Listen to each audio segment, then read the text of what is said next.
What I've found is that safe harbor taxes are something very few people understand. We have clients come in working with us that are paying anywhere from $3,000 to $25,000 a year in underpayment penalties, all because it's just something that they don't really know about. What most people think is that, if I work a W-2 job, they're going to withhold for me and, then I'll just kind of square up tax time. They don't really understand that they could owe penalties. And then if they're a business owner, a lot of times people don't either. They're just like, great, I'm not going to do anything in the year. April's going to roll around. I'm going to pay my taxes.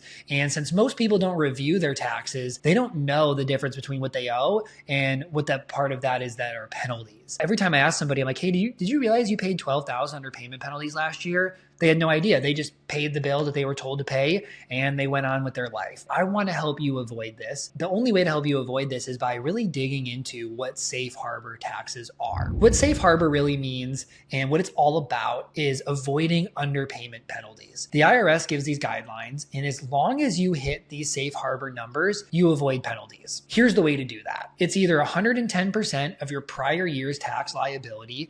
This is really good for people who are making more money than last year. You have to pay that equally through quarters. So let's say last year you owed $100,000 in taxes. Then this year you need to get $110,000 in equally through quarters. So you'd have to do $27,500 a quarter. Even if your tax bill is $500,000, you're going to be fine. You're not going to owe any penalties because you hit that 110% of the prior year. I want to pause here because this is hard for people to understand. They're like, what if I make most of my income in the second half of the year? The IRS doesn't care. They say, hey, you have to pay equally. The one caveat is you could annualize your taxes. You could do this yourself, or you could have your tax team go through and say, here's what I earned in Q1. Here's what I earned in Q2. Here's what I earned in Q3. Here's what I earned in Q4. And I paid taxes based on that. And if you do that and you do hit within safe harbor on those, you will avoid penalties. But no, if you do annualize these payments, it is going to cost you more because it's more work for your CPA.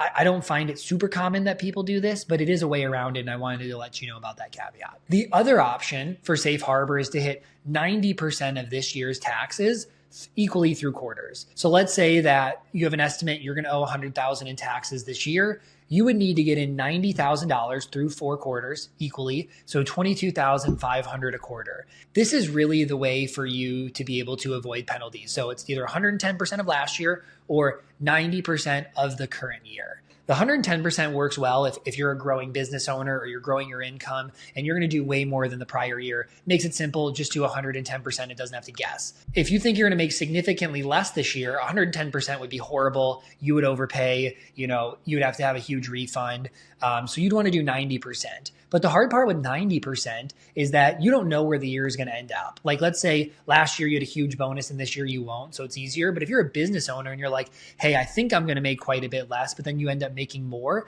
you have to really be on top of this throughout the year to help avoid those penalties. You can also avoid penalties from withholding. Let's say that safe harbor for this year, like the first example, was $110,000. And let's say you're an S Corp or you have a second job that's a W-2 or your spouse has a W-2 job. And let's say that you're going to get in $30,000 through withholding. Because of that $30,000 through withholding, 110 minus 30 is $80,000. You need to get $80,000 paid equally through quarters. And as long as you do that, you'll avoid penalties. The other cool thing about withholding is withholding can kind of serve as a Band-Aid. It doesn't really matter when the withholding happens, as long as it happens throughout the year. That's all the IRS cares about. What happens is we have a lot of clients who own S Corps, and we run one bonus for 50 to 100% of their pay in December to square up. So let's say we are targeting this 90%. They've been doing $25,000 a quarter, 100, but then the business took off and they need to get 150 in to avoid penalties. What we can do is we can basically withhold that $50,000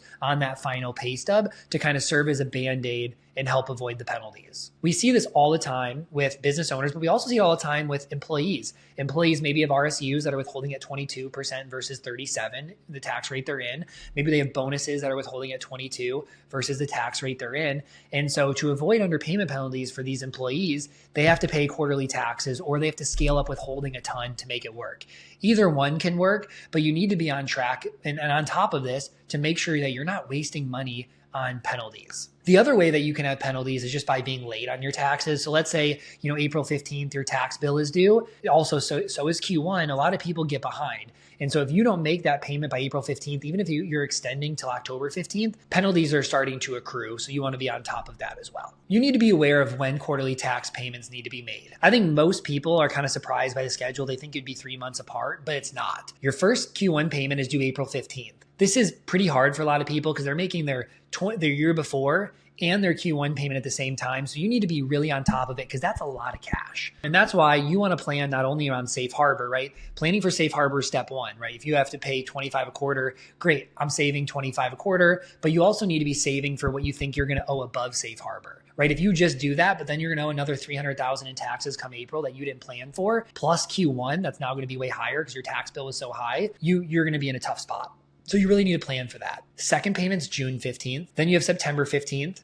And then January 15th. So that gives you a longer period of time. So they're not all 3 months apart. June is only 2 from April, and then January is 4 months from September. So obviously that's weird, but you want to be on track of it and make sure that you do not miss these dates or penalties start to accrue. The other thing I want to note is this is only for Fed. You also have state payments. You want to know your state because your state might be different. The perfect example of this is California. So with California, they have the same dates, but the payment percentages are different. Super, super strange. But what they do instead of 25, 25, 25, 25 is Q1, they expect you to pay 30%.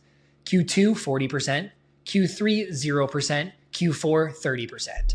So very strange, different than any other place. But again, this is something that you need to be educated about. And this is something that you need to make sure that you're doing correctly. Lastly, I just want to talk about and reiterate why this is important and who it's important for. This is super important just to avoid underpayment penalties. Like I said, we have clients paying $10,000 to $25,000 in underpayment penalties, and they're just throwing away cash. Maybe you could have held that cash in a savings account, but typically it's not going to get you more than those underpayment penalties would cost you. Some people say that's okay. I'd rather keep the liquidity. And if that's the choice you want to make, at least you're making the choice aware of the impact and not just having underpayment penalties and not knowing like most people. The other thing on here is that a lot of people harp on this overpaying the government and giving them an interest-free loan.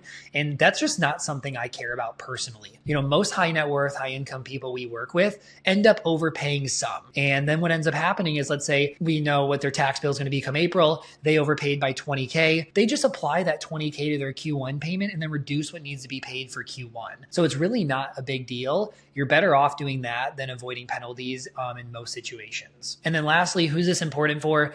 Business owners that have profit, so an S-Corp, partnership, sole prop, etc. But it's also important for employees who have a lot of bonuses, have RSUs, etc. And the reason is because both of those, they typically withhold at 22%.